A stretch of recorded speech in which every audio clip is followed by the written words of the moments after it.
উন্নয়নের অভাবে শত বছরের পুরনো ঐতিহাসিক রেল স্টেশনটি চলছে ধুকে ধুকে। চাঁপাইনবাবগঞ্জের আমনুরা স্টেশনে ১.৫ দশকেরও বেশি সময় ধরে নেই যাত্রীর ছাউনি ও অবকাঠামোগত উন্নয়ন। ফলে থমকে আছে ৩ দেশের রেলওয়ে যোগাযোগের বাণিজ্যিক সম্ভাবনা। দীর্ঘদিন ধরে আমনুরা জংশনকে রেল বন্দর ঘোষণার দাবি উঠলেও নেই তার বাস্তবায়ন। যাত্রী ছাউনির প্রয়োজন, তারপর ল্যাট্রিনের প্রয়োজন আছে। এখানে খুব সমস্যা হয় বর্ষার সময় আপনার, আর মহিলাদের জন্য বিশেষ বেশি সমস্যা হয়, তারা ল্যাট্রিন পায় না ঠিক মতো, ওরা দৌড়াদৌড়ি করছে, গ্রামে চলে যায়। আর যাত্রী তো মনে করেন যাত্রী সেট তো লাগবেই, ছাউনি তো নাই, খুব সমস্যা হয় বর্ষার সময়, আরো সমস্যা। সদর থানা আমাদের এখান থেকে চাঁপাইনবাবগঞ্জ একটাই ট্রেন, আর কোনো ট্রেন নাই। আমরা রেলওয়ে জংশন, শত বছরের পুরাতন জংশন, এই জংশনে যেভাবে উন্নয়ন হওয়ার কথা ছিল, কিন্তু কেউ জংশনের কোনো প্রকার উন্নয়ন করে নাই। এখানে না আছে কোনো টিন সেট যাত্রী ছাউনি, না আছে কোনো ভালো বিশ্রামাগার, এখানে পানি এবং পয় নিষ্কাশনের কোনো ব্যবস্থা নাই। একটু বৃষ্টি হলে এখানে জলবদ্ধতা দেখা দেয়। তারপরে রেলের যে অবস্থা, এখানে রেলের গাড়ি বৃদ্ধি করা দরকার। আর জংশনের দিক দিয়ে আমরা জংশন, অন্য জংশনের যেভাবে উন্নয়ন হয়েছে সেভাবে আমরা জংশনের কোনো উন্নয়ন হয়নি। আমি রেল কর্তৃপক্ষের দৃষ্টি আকর্ষণ করছি, যেখানে পর্যাপ্ত জায়গা রয়েছে রেল সম্প্রসারণের, রেল কর্তৃপক্ষ এদিকে দৃষ্টি দেওয়ার জন্য আমি অনুরোধ জানাচ্ছি। ব্রিটিশ আমলে ভারতের পশ্চিমবঙ্গের সাথে বাংলাদেশের যোগাযোগের জন্য নির্মাণ করা হয় আব্দুলপুর মালদা রেল লাইন। প্রায় শতবর্ষ হতে চললেও উন্নয়নের ছোঁয়া লাগেনি এই রেলওয়েতে। ফলে থমকে গেছে ভারত ও নেপালের সাথে ৩ দেশের বাণিজ্যিক সম্ভাবনা।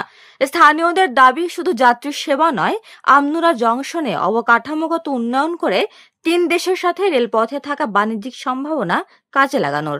আমনুরা জংশন একটা বহু জায়গা, কিন্তু উন্নয়ন যে একটু হবে, ৩ পরিমাণে একটু উন্নয়ন হয়নি। তো এখানে উন্নয়নের জন্য আমরা রেল কর্তৃপক্ষকে বলেছিলাম যে এখানে একটা যাত্রী ছাউনির প্রয়োজন, এখানে একটা বাথরুমের প্রয়োজন, পানির ব্যবস্থার একটা প্রয়োজন। প্রত্যেকটা জায়গাতে উন্নয়ন হয়েছে, কিন্তু আমাদের আমনুরা জংশন একটা, কিন্তু এই জায়গাতে কোনো উন্নয়ন নাই। ১.৫ দশকেরও বেশি সময় আগে পরিত্যক্ত ঘোষণা করা হয় শতবর্ষী আমনুরা রেলওয়ে জংশন স্টেশনের যাত্রী ছাউনিটি। এরপর নতুন করে আর কোনো যাত্রী ছাউনি নির্মাণ করা হয়নি। এতে প্ল্যাটফর্মে খোলা আকাশের নিচেই ট্রেনের জন্য অপেক্ষা করতে হয় যাত্রীদের। শুধু যাত্রী ছাউনি নয়, বিশুদ্ধ পানি বা শৌচাগারও নেই আমনুরা স্টেশনে। আমনুরা জংশন রেলওয়ে স্টেশন উত্তরবঙ্গের অন্যতম একটা প্রাচীন জংশন রেলওয়ে স্টেশন। এখানে উন্নয়নের ছোঁয়া লাগেনি, অবহেলিত একটি রেল স্টেশন। যদি এটিকে উন্নয়ন করা যায়, জংশনটার উন্নয়ন করা গেলে অবশ্যই এটি একটি সম্ভাবনাময় জংশন বলে আমি মনে করি। এই স্টেশন ঘিরে উন্নয়ন পরিকল্পনা নেওয়া হলে রেলপথে মোংলা বন্দরের সাথে ভারত নেপালের সরাসরি যোগাযোগ বাড়বে বলে দাবি ব্যবসায়ীদের। যাত্রী ছাউনি, শৌচাগার ও সুপেয় পানির জন্য প্রকল্প হাতে নেওয়া হয়েছে দাবি রেল বিভাগের। আমরা জংশনে লাগাই কয়েক হাজার বিঘা জমি সরকারের আছে।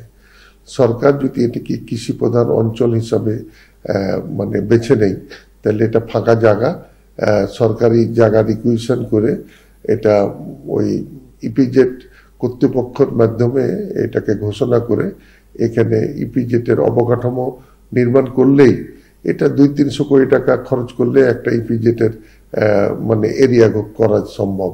এবং এখানে অসংখ্য ইন্ডাস্ট্রি, দেশি বিদেশি বিনিয়োগকারীরা ইনভেস্ট করবে বলে আমি মনে করি। ভিত্তিক ইপিজেড করার জন্য সরকার উদ্যোগ গ্রহণ করবে এবং এই অঞ্চলের অর্থনৈতিক কর্মসংস্থানকে আরো গতিশীল হবে, দেশের অর্থনীতিতে একটা নতুন মেরুকরণ হবে এবং আমাদের এই অঞ্চলের শিক্ষিত, অর্ধেক শিক্ষিত প্রায় ৫০ থেকে ১ লক্ষ মানুষের কর্মসংস্থান হয় বলে আমি মনে করি। একটা নতুন লাইনে হবে এবং সেটা ভূমি জরিপ পর্যন্ত আমাদের হয়ে গেছে। অদূর ভবিষ্যতে এটা হলে আমনুরা জংশনের জন্য বলা চলে যে আরো একটা দিগন্ত উন্মোচন হবে। এখান থেকে সরাসরি এসে সান্তাহার হয়ে রংপুর, বগুড়ার দিকে যেতে পারবে এবং ভবিষ্যতে আমনুরা টু সান্তাহার পর্যন্ত একটা রেল লাইনের পরিকল্পনা সরকার হাতে নিয়েছে এবং এটা ভূমি জরিপ পর্যন্ত হয়ে গেছে। এটা হলে পরে আমনুরা থেকে সান্তাহার পর্যন্ত, বগুড়া দিয়ে, রংপুর দিয়ে মোটামুটি একটা যাতায়াত ব্যবস্থা ভালো হবে এবং আমনুরার সার্বিক উন্নয়ন করছে। উপমা রায়, সোনালী নিউজ।